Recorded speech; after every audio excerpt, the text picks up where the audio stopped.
आदाब, नमस्कार। मैं हूं सौरभ शुक्ला और हम इस वक्त कश्मीर में हैं और कश्मीर में एक नई आवाज़ है।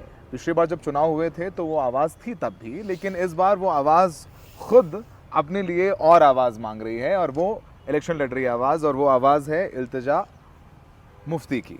इल्तिजा खुद जो एक ट्रेडिशनल सीट है पीडीपी की, वहाँ से चुनाव लड़ रही हैं बिजबेहरा से, जहाँ से आपके ग्रैंडफादर, फिर आपकी मदर और अब भी आप चुनाव लड़ रही हैं। आप कहती हैं कि आप ज़िद्दी हैं, थोड़ी दबंग हैं। मतलब दबंगई कैसे होती है? I am from Uttar Pradesh, हम उत्तर प्रदेश हैं, तो वैसे दबंगई हमें पता है दबंगई क्या होती है। आपके लिए दबंगई की डेफिनेशन क्या है? मतलब डर नहीं लगना, जो दिल में होता है वही बोलती हूँ। अगर तेज़ हो बात तो वो भी बोलती हूँ, उस पर मैं चीनी नहीं लगाती हूँ, शुगर कोट नहीं करती हूँ। कभी कभी लड़ाई, थोड़ी बहुत लड़ाई इन द सेंस कि जो मुझे लगता है वो मैं अपने, ये ऐसा नहीं है कि आप मेरे साथ अग्री नहीं करेंगे तो मुझे डर लगेगा या मैं अपनी बात आगे नहीं रखूँगी। मैं अपनी बात आगे रखती हूँ, तमीज़ से रखती हूँ, डिसेंसी के दायरे में रखती हूँ, लेकिन रखती हूँ। और कभी कभी कुछ चीज़ें जो शायद किसी को सही नहीं लगे वो मैं करती हूँ, because I think it's right. जब मैंने 2019 में सबसे पहले बात की तो शायद वो बाकियों को, जो गवर्नमेंट थी, उनको ठीक नहीं लगा, बट मुझे लगा ठीक था, तो मैंने तब बात की। भिड़ जाती हैं आप? हाँ, डर नहीं लगता? मतलब मैं वायलेंट नहीं हूँ। हाँ, वायलेंट इन द मैं सेंस नहीं चाहती हूँ मेरी ऐसी वो इमेज बन जाए, वो violent type, but no, I am very aggressive in the sense कि जो मुझे लगता है वो मैं बोलती हूँ। जो बड़े आपके घर पे, मतलब आपकी प्रेसिडेंट साहब, आप चूंकि आप पॉलिटिक्स, प्रेसिडेंट साहिबा जो आपकी वालिदा भी हैं घर पर, जी। बाहर वो प्रेसिडेंट डांटती नहीं है कि यार क्या बोला ही तुम? नहीं, क्योंकि मैं कभी भी ऐसा कुछ, मैं बदसलूकी नहीं करती, मैं बदतमीज़ी नहीं करती। अगर मुझे किसी गोदी एंकर को सेट भी करना होता है, मैं तमीज़ से सेट करती हूँ, लेकिन जो दिल में होता है वो मैं निकालती हूँ। वो शायद पॉलिटिशियन के लिए ठीक ट्रेट नहीं है, क्योंकि अ लॉट ऑफ टाइम्स आपको शुगर कोट करना पड़ता है, चीनी और शहद लगा के चीज़ बोलनी पड़ती है। मैं वैसा नहीं हूँ। ज़रूरी नहीं है कि कोई डेफिनेशन थोड़े ना है कि आप जैसे लोग आ रहे हैं पॉलिटिक्स में वो धारणा तोड़ रहे हैं पॉलिटिशियंस की। शायद हो सकता है कि आप हाँ, बट अनफिल्टर्ड लोग। यूजुअली लोगों को लगता है कि पॉलिटिशियंस को दोगला होना पड़ता है। आप नहीं है? नहीं, मुझे कंफर्टेबल नहीं लगता। जो मन में आए बोल देती हैं। हाँ। ठीक है। चुनाव लड़ने का क्यों सोचा? मतलब आप थी, आप क्या अपनी मदर का मीडिया मैनेज कर रही थी, महबूबा जी। मैम का, जी। और आपको क्यों लगा कि आपको भी इलेक्टोरल पॉलिटिक्स में आना है? कुछ सपना देखा या उम्मीद थी कि मतलब ये मुझे ऐसा कश्मीर चाहिए, या मैं पॉलिटिक्स में आऊँगी तो मैं ये कर सकती हूँ? एक्चुअली क्योंकि 2019 से लगातार मैंने बात की, जैसे आपने राइटली कहा, पार्टी में सबको लगा कि this was the right platform, क्योंकि उनको पता है कि हम एक वीक असेंबली में जाएंगे, जो एक डिसएम्पावर्ड असेंबली होगी, यूटी होगी, स्टेट भी नहीं होगा हमारा। तो उनको लगा कि ऐसी कमज़ोर असेंबली में वी नीड स्ट्रॉन्ग वॉइसेस, बुलंद वॉइस जो बिला खौफ के वहाँ बात करें, एंड दे थॉट कि I should be in the assembly. इसलिए मैं इलेक्शन लड़ रही हूँ। क्योंकि आप दबंग हैं थोड़ी सी? दबंग की बात नहीं, नहीं जैसे है। आपने कहा ना कि एक मजबूत आवाज़ चाहिए जो खुल के मजबूत अपनी आवाज बात चाहिए, रखे। क्योंकि अगर आप बाकी के यहाँ पॉलिटिशियंस देखेंगे, ऑन कैमरा वो एक चीज बोलेंगे, ऑफ कैमरा दूसरी चीज बोलेंगे, बिकॉज डर है। जैसे रवीश साहब कहते हैं ना, डर का माहौल है, रवीश कुमार, वैसे ही डर का माहौल है कश्मीर में।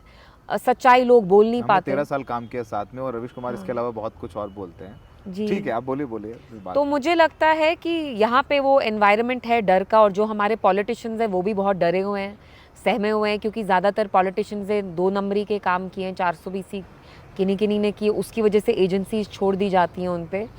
तो यहाँ बहुत ऐसे कम सियासतदान हैं जो अब सच्चाई का साथ दे रहे हैं, बिकॉज सब पे बहुत प्रेशर है। आप कैंपेन इंचार्ज भी हैं पीडीपी की? नहीं, पीडीपी की कैंपेन इंचार्ज में नहीं हूँ, मैं अपनी कैंपेन इंचार्ज हूँ, लेकिन मैं बाकी जगह जाके भी अब कैंपेन करूँगी, क्योंकि वहाँ से रिक्वेस्ट आ रही है कि मुझे भेजा जाए, क्योंकि उनको लगता है कि नौजवान लोग मेरे साथ, खातून जो हैं, लेडीज़ हैं, लड़कियाँ हैं, वो मुझे देखती हैं, वो पसंद करती हैं, तो वो मेरी मीटिंग्स में आती हैं। So I will be continuing campaigning for the other candidates from our party. आपके सामने प्रधानमंत्री मोदी और अमित शाह भी कैंपेन कर रहे हैं। मोदी जी तो मोदी जी हैं, देश की, विश्व की सबसे बड़ी पार्टी के हेड है। सर्वे सर्वा हैं। जी। गृह मंत्री अमित शाह साहब हैं, जेपी नड्डा साहब हैं, जी। सामने उधर फारूक साहब भी कर रहे हैं कैंपेन थोड़ा जी। बहुत, उमर साहब मुख्यमंत्री रह चुके हैं, जी।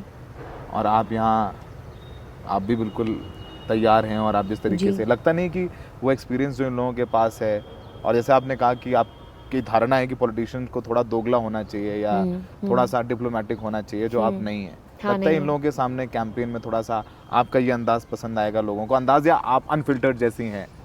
मेरा क्या है कि मेरे में इम्परफेक्शंस हैं, लेकिन मैं ऐसी ही हूँ। जैसा आप चाहते हैं मैं वैसा नहीं बनूंगी, क्योंकि मैं वैसी नहीं हूँ। जितना मेरे से हो सकता है मैं कोशिश करूंगी, लेकिन मैं इम्परफेक्ट हूँ। मैं अपने आप को पेडेस्टल पे नहीं रखने वाली, क्योंकि जब आप पॉलिटिशियंस यहाँ बहुत सारे होते हैं जो अपने आप को भगवान टाइप की इमेज में करते हैं, और फिर क्या होता है कि लोगों को लगता भी है कि आप वैसे हैं। तो मेरा वैसा कुछ नहीं है। आई एम इम्परफेक्ट, मेरे से गलतियाँ होती हैं, मैं अपनी बेस्ट कोशिश करूँगी। अगर आपको मैं पसंद हूँ, मुझे अच्छा लगेगा। अगर आपको मैं ऐसी नहीं पसंद हूँ तो कोई बात नहीं, आई ट्राइड माई बेस्ट, तो मुझे वो सेटिस्फैक्शन होगी। ज़बरदस्ती मैं यहाँ किसी की आंखों में धूल झोंक के उनका प्यार नहीं कमाऊंगी।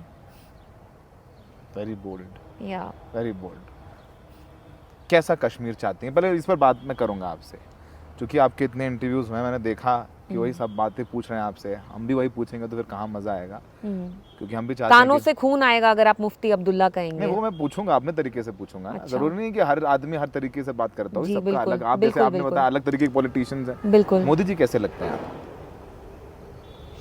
ठीक है, मतलब क्या बोल सकते हैं। प्रधानमंत्री देश, एज ए प्राइम उनका मिनिस्टर। इतना बड़ा मैंडेट था, अगर वो चाहते वो जम्मू कश्मीर के इशू को रिजॉल्व कर सकते थे। अरे 370 हटा दिया मोदी जी ने, ऐसा बीजेपी तो कहती है। रेजोल्यूशन हुआ क्या? जहाँ मिलिटेंसी नहीं थी वहाँ मिलिटेंसी है। हमारे अपने जम्मू कश्मीर में जेल इतने भर गए हैं, अम्फला हो, यहाँ सेंट्रल जेल हो श्रीनगर में, अब हमारे नौजवानों को बाहर भेजा जाता है, आगरा भेजा जाता है, लखनऊ भेजा जाता है। यूपी में जो जेल्स हैं वहाँ भर चुके हैं with Kashmiri journalist, Kashmiri prisoners, political prisoners. तो क्या चेंज हुआ है? कौन सा नया कश्मीर है? जहाँ एक अबनॉर्मल सेंस ऑफ साइलेंस है, लोगों को बात करने की आज़ादी नहीं है, डर है, खौफ में जीते हैं। उनकी ज़मीनें आप उनसे लेते हैं, उनके वसाइल, उनकी नौकरियाँ। फेसबुक पे कुछ लिख लिया कि यहाँ इलेक्ट्रिसिटी नहीं है, हम सर्दी में ठिठुर रहे हैं, तो आपको पुलिस आती है, उठा लेती है। कोई मैच चल रहा होता है, आप किसी और कंट्री के लिए चीयर करें, आपको थाने लेके यूएपीए लगा दिया जाता है। हमारे मीरवाइज साहब है, उनकी अपनी रिलीजियस ड्यूटी है, वो हाउस अरेस्ट में है 5 सालों से। मैच में किसी और कंट्री नहीं, लेकिन पाकिस्तान के खिलाफ कोई चेयर करेगा। हाँ, यूएपीए लगाना बहुत, बट इजंट दैट एक्सट्रीम? मतलब एक्सट्रीम है, लेकिन अब अगर पाकिस्तान की जिंदाबाद तो नहीं बोल सकते ना अब तो। नहीं, बट वो हर नहीं कर एक, सकते आप। मुझे लगता है यहाँ पे बस डंडा ही यूज़ कर रहे हैं, और शायद ये लोग नहीं समझते हैं कि डर की भी एक बहुत शॉर्ट शेल्फ लाइफ होती है। और आप वो डंडा कर करके, वरना डिप्लोमेसी में कैरेट एंड स्टिक क्यों कहते हैं हम सबको ही डंडा देंगे। और इंडिया का तो स्पेशली इतना सॉफ्ट पावर इन्फ्लुएंस रहा है, कहीं ना कहीं वो जा रहा है। हमारा अपने नेबरहुड में देखिए जो कंट्रीज़ हैं, उनके साथ हमारा क्या रिलेशनशिप है। तो आप क्या कश्मीर को सुधारेंगे? आपने जो कश्मीर में हालात थे वो बाकी मुल्क में करा दिए। कश्मीर को लेके पूरी इंडिया में वोट मांगते हैं कि देखो देशभक्त नफरत सरकार फैलाते है, हैं। हाँ। देशभक्त सरकार है, 370 हटा दिया हाँ। हमने। वहाँ पर इतने दिनों से था, महबूबा हो या उमर साहब हो, हाँ। ये लोग नहीं चाहते थे कश्मीर का विकास हो। हम कश्मीर का चहुमुखी, मतलब आप तो जानती हैं हिंदी अच्छी है, चहुमुखी क्या होता है? मतलब कि चारों तरफ से विकास हो रहा है, मतलब हर तरफ से विकास ही एक विकास है। तरफ से विकास हो तो मैं अपना नाम बदल दूं। एक तरफ से बताइए मुझे, जब आप यहाँ विकास की बात करते हैं, इंडिया में क्या विकास हुआ, जम्मू कश्मीर में क्या विकास हुआ?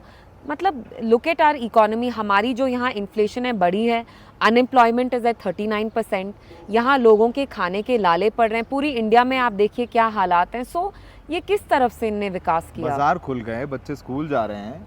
बाजार खुल गए? कौन से बाजार खुल गए? आपने हमारी हॉर्टिकल्चर इंडस्ट्री का हाल देखा है, वॉलनट इंडस्ट्री का हाल देखा है, विलो इंडस्ट्री का हाल देखा है?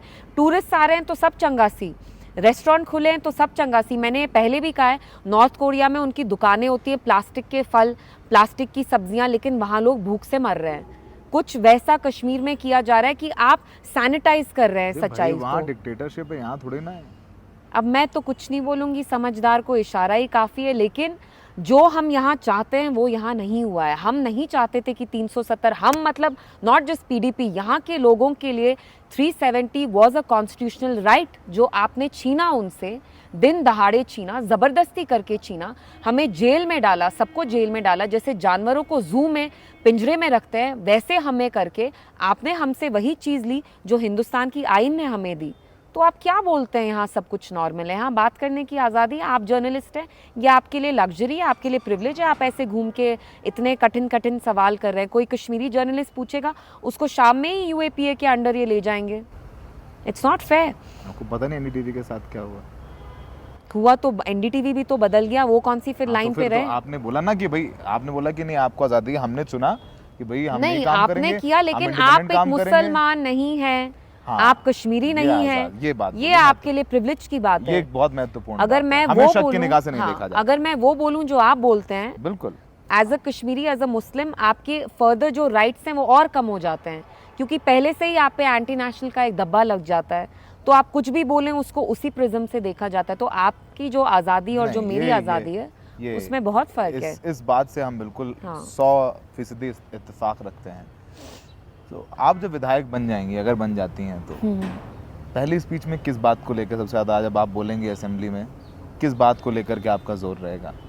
जो हुआ हमारे साथ, 370, जिस तरीके से गैर Abrogation. कानूनी, गैर आईनी तरीके से हमसे चीज़ें छीनी, I will definitely talk about it on the floor of the assembly. क्यों नहीं बात करूं? जैसे किसी को, पेशेंट को एनेस्थीसिया दे के सारे ऑर्गन्स निकालते हैं, जैसे वो चोर नहीं होते, किडनी निकालते हैं, सब कुछ निकाल के, फिर बिल्कुल हमारे साथ वही हुआ। हमें एनेस्थीसिया दिया गया और जब हमारी हम नींद से उठे, जो हमारी बॉडी में ऑर्गन्स थे, जो दिल था, सब कुछ था, वो सब कुछ निकाल के ले लिया इनने। Article 370 was the soul of Jammu and Kashmir and this country. It's what tied the people of Jammu and Kashmir to the rest of the country. You took that from us. You stripped us. Supreme court You को stripped us. जैसे खुदा ना खास्ता किसी को नंगा करते हैं, फिर आप कहते हैं कि हम आपके जो पार्ट्स हैं उनको हाइड करने के लिए थोड़ा बहुत कपड़ा देंगे। वो है ये यूटी, वो है ये स्टेटहुड। जो असली में हमारा सोल था उसको तो आपने मार ही डाला, जिसकी वजह से हमने आपके साथ एक्सेशन किया, वो तो आपने छीन ही लिया। वैसे 370 हटने से पहले भी 370 में बचा भी बहुत कुछ था नहीं वैसे। तो फिर क्यों लिया? वही तो मैं पूछ रहा हूँ। अगर इनकी वो थिंकिंग थी तो क्यों लिया? Perception? परसेप्शन की बात नहीं है, इनको लगा कि इससे ये और वोट्स लेंगे। अगर आप देखेंगे 370 हटने के बाद, इवन आफ्टर 5 इयर्स, बिहार में इलेक्शन हो 370, महाराष्ट्र में इलेक्शन हो 370, वहाँ इनकी गवर्नमेंट, काउंसलर के इलेक्शन में भी, काउंसलर के इलेक्शन में भी, लोकल इलेक्शन में भी। ठीक है, वो तो तो आप देखिए, 370 बीजेपी के मैनिफेस्टो का पार्ट जिस था। स्टेट को आप कहते हैं इंडिया का ताज है, उनके लोगों को आप कैसा ट्रीट करते हैं, कितना ह्यूमिलिएट करते हैं। शर्म नहीं आती इन्हें? वोट्स के लिए क्या क्या करेंगे, कहाँ ये गिरेंगे। प्रधानमंत्री मोदी ने कहा कि सॉरी, अमित शाह साहब ने कहा, उनका बयान था कि अगर पीडीपी या वापस से आपकी मदर या आपके प्रेसिडेंट, सॉरी माफ़ कीजिएगा, नाराज़ हो जाएंगे, फिर प्रेसिडेंट क्यों कह रहे हो, महबूबा मुफ्ती जी या फिर उमर अब्दुल्ला साहब अगर आएंगे तो वापस से यहाँ पर आतंकवाद शुरू हो जाएगा, सिनेमा हॉल बंद हो जाएगा, पत्थरबाजी शुरू हो जाएगी। इट्स वेरी सैड कि आप इस डर की पॉलिटिक्स पे थ्राइव करते हैं, लेकिन लोग अब बेवकूफ़ नहीं हैं, वो समझ चुके हैं। आप चाहते हैं कि लोगों में आप टेंशन क्रिएट करें, स्ट्राइफ क्रिएट करें on the basis of religion, मज़हब की बुनियाद पे आप लोगों के बीच में नफ़रत पैदा करें, पैरानोया क्रिएट करें। जो ये जॉर्ज बुश ने किया आफ्टर 9/11, वो कहते थे कि you are either with the terrorist और you are with us. Us did not mean the US, it meant the government. So ये तो बीजेपी की आदत है कि ये एक फियर क्रिएट करते हैं, इनका इकोसिस्टम भी उसी से थ्राइव करता है। जब ये मुस्लिम्स को डॉग विसल करते हैं, इनके कपड़ों से पहचाने जाएंगे, ये यहाँ सिनेमा हॉल बंद कराएंगे, ये यहाँ ये करेंगे, तो ये फियर से ही इनकी पूरी पॉलिटिक्स चलती है। लेकिन मुझे दुख इस बात का है कि आप सबके प्राइम मिनिस्टर हैं, आप मेरे भी प्राइम मिनिस्टर हैं, तो आप कैसे इतना जेनरिक स्टेटमेंट कर सकते हैं? इस बात से बात याद है, लेकिन फिर तो आपने अलायंस किया ही ना, मतलब ये सवाल आपसे सब पूछ रहे हैं, लेकिन फिर महबूबा जी ने किया अलायंस? बिल्कुल किया, क्योंकि हमें लगा कि हम इनको मॉडरेट कर पाएंगे। लेकिन जैसे मैंने वो लालू जी और बिल क्लिंटन का जोक बोला कि बिल क्लिंटन जाते हैं लालू जी को इंग्लिश सिखाने और एंड में वो बिहारी बन जाते हैं, तो बीजेपी भी वही कर रही है कि पूरी कंट्री को उनने कम्युनल बना दिया। हमको लगा हम उनको मॉडरेट करेंगे। बीजेपी पूरी कंट्री कहाँ से हो गई? नहीं, मैं कह रही हूँ पूरी कंट्री कम्युनल नहीं। देखिए, मैं इत्तेफाक नहीं, it's not right to generalize, लेकिन आप अगेन आप अंडरस्टैंड नहीं करते लग्जरी है। मैं ओला में जब चढ़ती हूँ दिल्ली में, जब वो मेरा नाम देखते हैं कि मैं मुसलमान हूँ, उनमें से 90% लोग मुझे कहते हैं कि आप कश्मीर में हो, वहाँ सब उग्रवादी क्यों हैं? मुझसे मुंह पे ये परसेप्शन की लड़ाई कश्मीरी को लड़ना तो ये है, और ये हो गया। और जो मॉडरेट भी थे, लिबरल्स भी थे इंडिया में, अब आप देखिए वो कितनी नफरत। I have a friend in Dubai, उनके फादर हिंदू हैं, वो वहाँ काम कर रहे हैं दुबई में, इन अ मुस्लिम नेशन, उनमें इतनी नफरत भरी हुई है अगेंस्ट मुस्लिम्स। तो ये बीजेपी ने बहुत सक्सेसफुली कर लिया। ये जो नफरत की पॉलिटिक्स है वो इनने बहुत सारे लोगों के दिल और दिमाग में पूरा बिठा दी है। So it's not like I am saying कि इट्स अ जनरल थिंग। कुछ कुछ लोग हैं 10-20% होंगे, बाकी तो पूरे मुल्क में इनने आग लगाई है। थोड़ा साइलेंस भी ज़रूरी है ना, फिर मैं अगला सवाल Okay. पूछूंगा। ये इतनी इतनी हाँ। बात बोली से बहुत सारी बातें आ रही थी जहन में। मुझे लगता है कि शायद चलिए ठीक है, आपने अपनी बात कही, जी। पर मुझे लगता है कि इस लोकसभा चुनाव में अगर सब कम्युनल हो जाते, जिस उत्तर प्रदेश जहाँ से बीजेपी को सबसे ज़्यादा इस सीटें बार मिलती चेंज थी, हुआ, you are right. Uttar Pradesh को सबसे ज़्यादा कम्युनल स्टेट कहा जा रहा था, देयर वाज अ वहाँ पर चेंज, बीजेपी हार गई। There was a change. Ayodhya Faizabad की सीट बीजेपी बिल्कुल हार बिल्कुल गई। बिल्कुल प्रयागराज जहाँ पर कुंभ होता है, जो एक बिल्कुल, धार्मिक यू आर राइट। आस्था की नगरी है, वहाँ बीजेपी जी हार गई। जी, थोड़ा तो सा tide has changed a little. और तो मुझे आप पूरे देश को कम्युनल ना कहें, ऐसा जब हो जब सकता है। कश्मीरी की बात आती हाँ, है ना, बायसनेस है, मैं है, इस बात अगर से आप अभी अग्री पोल करता हूँ। लेंगे, आप सर्वे लेंगे, तो अरे, 95 हम विल तो से मान ही रहे हैं इस बात को। 95% विल से कश्मीरी नमक हराम है, इनको सबक सिखाओ। एंड उनकी भी गलती नहीं है, बीजेपी ने लगातार 10 साल से प्रोपेगेंडा चलाया। लेकिन मुझे कहीं ना कहीं उम्मीद की किरण दिखी इन इलेक्शंस में, जब यूपी ने इतना डिसाइसिव मैंडेट दिया against BJP. But for Kashmiris, for Muslims, it's still very tough. इस बार कश्मीर के इलेक्शन में भी बड़े चौंकाने वाले नतीजे आए। जी आपके लिए बड़ा खराब रहा, पीडीपी के लिए, जी एनसी जी, के लिए चलिए उनको 2 सीटें हमारे मिली। लिए फिर भी इतना खराब नहीं ओमार रहा। साहब तो चुनाव हार गए 2 लाख वोटों से, इंजीनियर रशीद ने उनको हरा दिया। बिल्कुल नहीं, अगर आप पीडीपी की हालत देखेंगे, हमारे जो एमएलएस थे, मिनिस्टर्स थे, राज्यसभा के मेंबर पार्लियामेंट थे, वो सब निकाले गए। बीजेपी ने, गवर्नमेंट ऑफ इंडिया ने, उसके बावजूद we poll some 5 lakh votes in the MP. Iltija ji, लेकिन So, फिर भी जीते नहीं ना। जीते जनता नहीं, कश्मीर की, लेकिन अगर जो आप इतने बढ़िया हो, मतलब आप इतने सोचिए। अच्छे हो, महबूबा जी जी, इतनी अच्छी हैं, आप इतने अच्छे हैं, आपका कैंपेन इतना अच्छा है, फिर कश्मीर तो आपका है, आपकी जनता है। बट देखिए, जब आपकी पार्टी से लोगों को निकाला जाता है, एक पार्टी कैडर भी होता है, आपका वर्कर होता तो है। आपकी पार्टी का कार्डर कमजोर है कमजोर नहीं है, लेकिन जब इतने लोग निकाले जाए सडनली, तो कहीं ना कहीं तो डेंट लगेगा ना। वो फिर वापस से रीस्ट्रक्चर करना टाइम लगता है, थोड़ा वक्त लगता है। और इंशाल्लाह मुझे लगता है असेंबली में हम बहुत अच्छा परफॉर्म करेंगे, even though people are writing us off. और मुझे फ़ख्र है, मैं ऐसे टाइम आ रही हूँ व्हेन थिंग्स आर डिफिकल्ट। वरना मैं उस वक्त आती जब मेरी माँ चीफ मिनिस्टर होती, सब कहते कि देखो इसकी भी ताजपोशी हो रही है। परिवारवाद का आरोप। हाँ, परिवारवाद, जैसे मेरी माँ क्वीन विक्टोरिया है, मैं क्वीन एलिजाबेथ हूँ, हम सोने की गद्दी पे हैं। और वो मेरे, सुनिए, आपने से बड़ा एग्जाम्पल दे रही हो आप। हाँ, आपकी मदर मुख्यमंत्री थी, मतलब ये हल्की छोटी बात होती है? वो अपनी डिटर्मिनेशन, अपनी मेहनत से ठीक है, प्लेटफॉर्म खुद तो ही है। चीफ मिनिस्टर नहीं बनी, मेरे नाना को उनने चीफ मिनिस्टर नहीं, बनाया। जनता ने बनाया। देखिए फिर एंड में देखिए इन द सेंस लोकतांत्रिक नहीं तरीके नहीं, से जैसे जीती। बाकी फैमिलीज होती हैं जहाँ एक सक्सेशन होता है, हमारी फैमिली में क्या हुआ, मुफ्ती साहब was in the political wilderness, उनको लोगों ने कहा कि इनका तो हो गया, अब इनका कुछ नहीं होने वाला, ऐसे ही टाइम पास चल रहा है। महबूबा जी तब आई, औरत होते हुए वो आउटलायर थी, एक्सेप्शन थी। जम्मू कश्मीर की पॉलिटिक्स में पहली woman to have come this way decisively to leave a mark. तो हमारा इन्वर्स चलता है।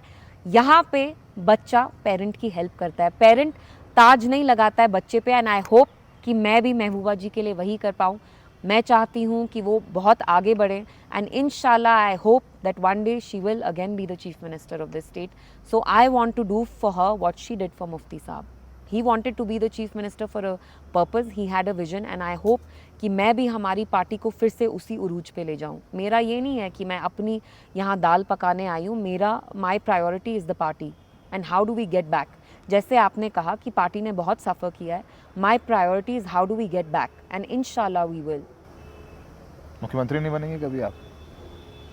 तकदीर में ना क्या लिखा होता है कुछ पता नहीं होता है। यहाँ का चीफ मिनिस्टर बनना होता है एक कांटों का ताज, दूर से बहुत ग्लैमरस लगता है, लेकिन जब आपके सर पे ताज आता है तो आप रात को सो भी नहीं पाते हैं, क्योंकि इतनी टेंशन होती है। Kashmir is unlike any state. यहाँ किसी को कहना कि तुम चीफ मिनिस्टर बनोगे, मैंने देखा है चीफ मिनिस्टर्स कैसे यहाँ कंज्यूम होते हैं। अगर मेरी कोई विश है ये यही है कि जब मुझे दफनाया जाए, मेरी कब्र पे पुलिस वालों को पहरा ना देना पड़े। बिकॉज़ यहाँ पॉलिटिशियंस के साथ वही होता है, जब वो मरते हैं, जब उनका इंतकाल होता है, तो रेपुटेशंस भी उनके साथ दफनाई जाती है। उनकी जो कब्र होता है उनके अराउंड सिक्योरिटी रहती है। तो मेरा यही है कि चलिए, अगर प्यार ना मिले, इज़्ज़त मिले, जब मैं पीठ मुड़ के करूं तो कोई मुझे गाली नहीं दे, कोई ये नहीं कहे कि ये बेईमान थी, इसने पैसे खाए, लोग मेरी इज़्ज़त करें। जो मुझे चाहते भी ना हो वो भी कहे कि चलो ये ईमानदार तो थी। और जब मेरा इंतकाल हो तो मेरी कब्र पे आके पुलिस ना हो, मतलब लोगों का मेरा इतना वो नफरत वाला वो नहीं रहे। भावुक ही कर दिया आपने तो। नहीं, because I think I have seen it from such close quarters. यहाँ वैसा नहीं होता कि आप मास कश्मीर लीडर, बहुत अलग है। It's very different. मेरा ये आइडिया नहीं है कि मैं यहाँ एक मास लीडर बनूंगी, लोग मुझे, बिकॉज यहाँ के लोगों ने इतना सफ़र किया है। If they don't like me और if they end up not liking me, I will not blame them, but I just hope they respect me. Respect is tantamount to me. आपने विदेश से पढ़ाई की ना, यूनिवर्सिटी ऑफ वॉरिक। जी। क्या पढ़ा आपने? International relations. आगे सोचा नहीं वहीं विदेश में करियर बनाए? नहीं, मैंने लंदन में। आपने स्वदेश का गाना सुना, ये जो देश है मेरा, स्वदेश है मेरा, वो शहनाई बजी करनी वापस। I think my heart is always in Kashmir. जब मैं दिल्ली या कहीं और स्टेट में भी होती हूँ तो मैं वापस यहाँ आ जाती हूँ, because this place, even though it's quite, तो स्वर्ग है ही। इट्स नॉट जस्ट स्वर्ग, ये फैमिली है, यहाँ घर है, यहाँ आपकी ज़मीन है, यहाँ का पानी, यहाँ की ज़मीन, यहाँ की हवा, this is home for me. आपने, सॉरी मैं बाद में मम्मी बोलने जाता हूँ। नहीं आप बोलिए, कोई बात नहीं। वो कॉन्डेसेंडिंग सेक्सिस्ट वे में नहीं है। पहले ही बोल चुकी है, मैं थोड़ी दबंग हूँ, मैं क्यों काहे के लिए? चलिए, नहीं, इट्स ओके। आपकी जो प्रेसिडेंट हैं जी, आपने उनके लिए कैंपेन किया, इस बार आपने खुद एक प्रत्याशी के तौर पर, एक कैंडिडेट के तौर पर कैंपेन किया जी। कैसा रहा एक्सपीरियंस? कौन मिला बढ़िया? कोई अच्छी बात बताइए कि ऐसी चीज़ हुई कि जो जिंदगी भर साथ रहेगी। मतलब फिर आपसे ये राजनीतिक बात नहीं हो कि आपने बोल दिया मैं अनलाइक पॉलिटिशियन हूँ। जब मैं कैंपेन कर रही थी तो एक लड़की ने आके मेरे हाथ में एक लेटर टाइप दिया, और ज़्यादातर जब लोग आपको लेटर देते हैं वो दरखास्त होती है कि ये कर दो, ये चाहिए, लेकिन उसने एक पोस्ट-इट नोट लिखा था और जब मैंने खोला उसमें लिखा था we love you and you inspire us and we hope you win inshallah. And for me, even if I inspire one girl, it's a victory, because यहाँ लड़कियाँ थोड़ी सी सहमी हुई हैं, रोल मॉडल्स नहीं है, and I won't say I am a role model for them, but अगर मैं एक लड़की को भी एम्पावर कर पाऊँ वो मेरे लिए एक बहुत बड़ी जीत है। और मुफ्ती साहब के जो बुज़ुर्ग वर्कर्स थे वो मेरे कैंपेन में शामिल हुए, बहुत सारे थे जिनके डेंचर्स थे, मुंह में लाठी के साथ चलते थे, फिर भी मेरे साथ चले इतने kilometre. So for me it was like कि इनको तो कुछ ना कुछ प्यार होगा मेरे से, मैं तो कुछ दे नहीं सकती हूँ इनको, लेकिन इतनी इज्जत मुझे देना, that is a memory I will take. Obviously the campaign had its stressful times, there were times जब मैं रात में आके, क्योंकि मैं अकेले रह रही हूँ, मैं बहुत रोती थी, बिकॉज आप पे बहुत स्ट्रेस होता है। So when you are alone at night, एक दिन मैं अपनी फ़ोटो गैलरी देख रही थी, मैंने अपनी बिल्ली की फ़ोटो देखी तो मैं बहुत रोई, क्योंकि मुझे you come under a lot of stress. आपके साथ मीडिया पूरा टाइम होती है, कुछ ऊपर नीचे बोल दिया, social media does not let you forgive और फॉरगेट। दबंग लोग कहाँ सोचते हैं? दबंग की बात नहीं है, अंदर एक दिल में एक दिल तो है ना, मेरा भी एक दिल है। और जब से हमने कैंपेन किया, मैं यहाँ घर पे अकेली रहती हूँ तो कभी कभी मुझे घबराहट होती है। मुझे मम्मी के साथ में रहते आप? मतलब नहीं, वो अनंतनाग में बेस थी, मैं यहाँ नौगाम में थी, सो मैं अकेली थी। So there were times when I felt weak and मैं फिर अकेले में ही थोड़ा बहुत रोती थी, दिल मेरा हल्का होता था। I wouldn't even call up my mother because I thought she will get worried, but I am human, मैं वही कहती हूँ, आई एम इम्परफेक्ट। एक और सवाल है आपसे, और ये ट्रिकी सवाल होने वाला है जी। एक हमारे विपक्ष के बड़े नेता हैं, लीडर ऑफ अपोजिशन है, विपक्ष बड़े नेता लीडर ऑफ अपोजिशन है राहुल गांधी साहब, उनके बारे में आप क्या सोचते हैं? मैं उनके साथ चली 2-2.5 घंटे जब वो भारत जोड़ो में आए एंड उनका लास्ट लेग कश्मीर में था। I thought he was extremely human, kind, generous. उनमें बहुत ठहराव है, वो प्रोवोक नहीं होते। कोई और होता जिनको सुबह रात पप्पू पप्पू बोला जाए तो वो शायद बिस्तरे से भी नहीं निकलते, but I thought he was extremely intelligent, extremely kind. इतने सारे लोग आके उन पर झपटा मारते थे, हक करते थे, किस करते थे औरतें, but he was so calm, he was so loving, and I think he is our next prime minister for sure. Oh, आप कह रही हैं वो अगले प्रधानमंत्री बनेंगे? मुझे लगता है कि he is politically matured quite a lot. तो लड़ रहे हैं एनसी के साथ, उमर अब्दुल्ला के साथ उनका अलायंस है क्या? आपस में लड़ रहे हैं, कौन सा लड़ रहे हैं साथ में? एक उनके लीडर हैं कांग्रेस के, बानेहाल में एक स्टेटमेंट देते हैं, अगले दिन एनसी दूसरी तरफ से आग लगाता है। प्रॉक्सी कैंडिडेट्स हर एक जगह उठाए हैं despite a coalition on paper, so it's a coalition only on paper, and I really wish कि कम से कम साथ में एक साथ चलते, बट साथ में भी नहीं चल पाए तो हमें कहाँ ले पाते? आपने क्यों नहीं? जो साथ में भिड़ गए वो हमें क्या एक साथ लेते? इनके साथ में कोई यूनिटी नहीं है, and it's very sad Saurabh, because genuinely we need unity. We are at a time जब हम इतने मुश्किलात से गुजर रहे हैं, बुरा लगता है जब हम एक दूसरे के अगेंस्ट बुरी चीज़ें बोलते मतलब हैं, आप और उमर साहब एक दूसरे के अगेंस्ट बुरा बोल रहे हैं तो क्या करें, but I think discourse should be civil. लेकिन जैसे मैंने कहा है, मैं यहाँ पे गिल्ली डंडा खेलने नहीं आई हूँ। जो किसी ने गलत किया वो तो मैं बोलूँगी, but discourse should be civil. कहीं ना कहीं यहाँ डिस्कोर्स बहुत थोड़ा सा वल्गर हो गया। आप खुद देखिए लोग कितनी गंदी गंदी चीज़ें बोलते हैं, दिल ख़राब होता है। लेकिन जो मेरे ओपोनेंट्स है, जो उनने गलत किया, एनसी ने 1987 इलेक्शन रिग किया, तो मैं क्या माला डालूँ उनकी फॉर डूइंग दैट? सो जो उनने गलत किया वो तो मैं बोलती ही रहूँगी। चुनाव के बाद मामला आ गया, मसला आ गया कि भाई सरकार का मामला थोड़ा गड़बड़ हो गया है और ऐसा सिचुएशन बन जाए कि एनसी और पीडीपी साथ आ जाए तो सरकार बन जाएगी, ऐसा होगा कभी? मैं एक बहुत छोटा पुर्जा हूँ पीडीपी में। ये सब सवाल बोलने के लिए सब बोल दो। नहीं, ये सवाल पूछना कि सरकार आप किसके साथ, मेरे पास वो अथॉरिटी नहीं है। मैं तो एक लोन, अगर एमएलए बनती हूँ तो मैं तो एक लोन एमएलए हूँ, but I think the party will decide. लेकिन मेरा ये पर्सनल ओपिनियन है कि वी शुड ट्राई कि एक स्टेबल गवर्नमेंट यहाँ लोगों को मिले, लेकिन अनफॉर्चुनेटली वैसा मुझे लग नहीं रहा होगा।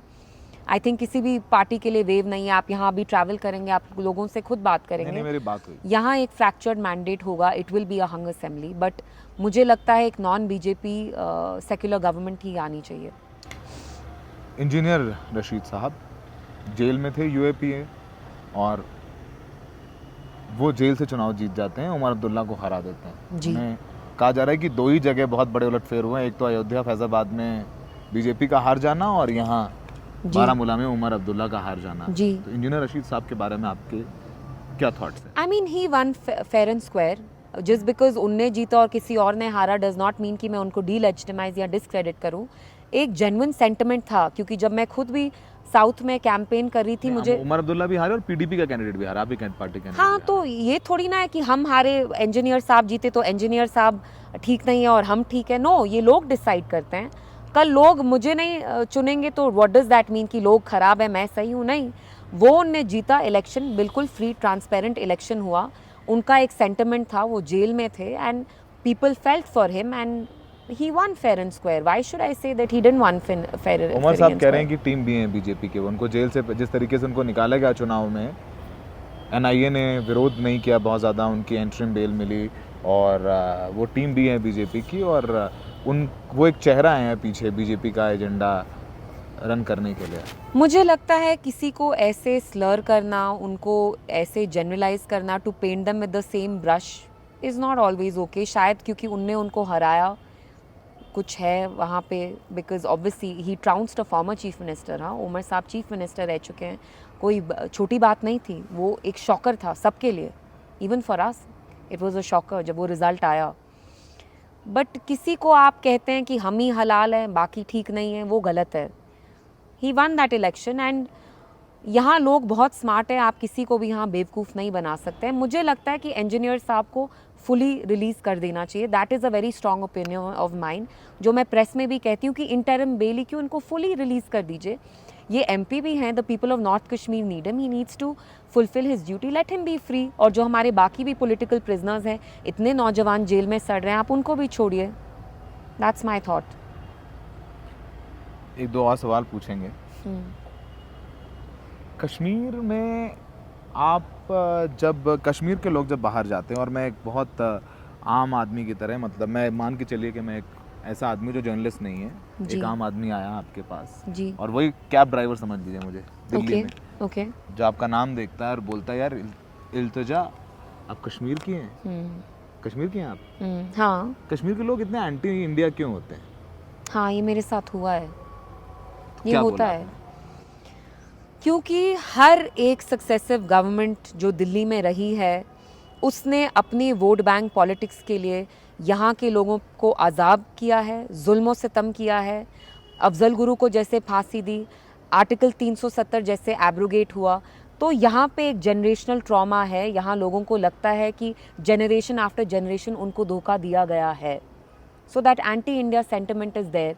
और जो 2019 में यहाँ हुआ, उसकी वजह से जो मिडिल ग्राउंड था वो और ख़त्म हो गया और जो एंटी इंडिया सेंटिमेंट है वो बढ़ गया, जिसकी वजह से जब आप डेमोक्रेसी की यहाँ बात करते हैं, जमहूरियत की बात करते हैं, बहुत मुश्किल हो जाता है। क्योंकि लोग कहते हैं आप किस जमहूरियत की बात कर रहे हैं, आप तो फॉर्मर चीफ मिनिस्टर थे, आपको तो जेल में 1.5 साल डाला, दूसरे फॉर्मर चीफ मिनिस्टर है उनको भी जेल में डाला, तीसरे farmer, So it becomes very hard to talk about democracy. It becomes very hard to talk about these values because these values have consistently been undermined here. They've been obliterated here. They've been nuked here. So what kind of sentiment are you expecting the people to have here? Afzal Guru को फांसी supreme court ने दी। आपने वो judgement पढ़ा है कि मैंने इनके पढ़ा। अगेंस्ट सॉलिड एविडेंस नहीं है. It is being done to satisfy the collective conscience of the nation. तो लोगों को सैटिस्फाई करने के लिए आप हम पे अब जुल्म सितम करेंगे, हमारे साथ इनजस्टिस होगा. क्यों? 370 भी सही हटाया गया, उस पर सुप्रीम कोर्ट ने ठप्पा लगा दिया। सुप्रीम कोर्ट जिस चीज़ पे ठप्पा लगाती है क्या वो सही होता है? कोर्ट राम मंदिर का आपने उनका जजमेंट पढ़ा कि वो कितना कंफ्यूज. देखिए, जुडिशरी हमारी जेन्युइनली डरी हुई है, उनमें शायद एक डर है, एंड उस डर की वजह से आप जजमेंट्स देखिए वो बहुत ड्यूअल होते हैं. मतलब दिल से कि राम मंदिर जिस तरीके से टूटा वो ठीक नहीं था. The culprits must be punished, but the culprits are not being punished. People at the top, they went away scot free. So the judiciary is like a toothless tiger now. I don't expect anything from the judiciary, to be honest. जब मैंने अपनी mother का habeas file किया उसमें 1.5 साल लगा उनको छोड़ने में.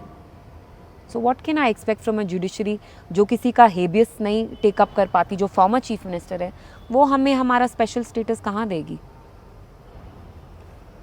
ठीक है, ये आपने एक बात बोली। और आखिरी सवाल आपसे, आप कैसा कश्मीर बनाना चाहते हैं?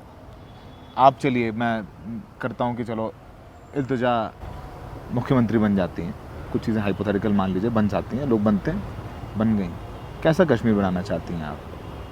जहाँ लोग को दिल का सुकून हो, चैन हो, इकोनॉमिक प्रॉस्पेरिटी हो, सिक्योरिटी हो, इज़्ज़त हो, अमन हो, तरक्की हो.